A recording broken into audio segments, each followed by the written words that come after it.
నీ దేవుడైన యెహోవా నిన్ను ఆశీర్వదించును. ద్వితీయోపదేశ కాండము 30:16.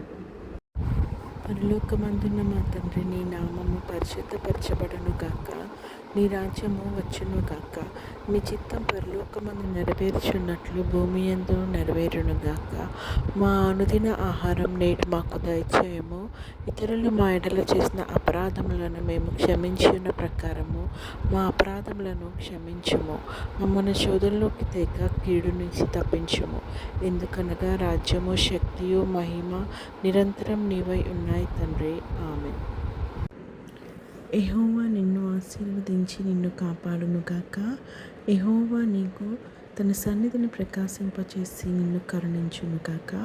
యెహోవా నీ మీద తన సన్నిధి కాంతి ఉదయింపచేసి నీకు సమాధానం కలుగజేయును గాక. ఆమేన్.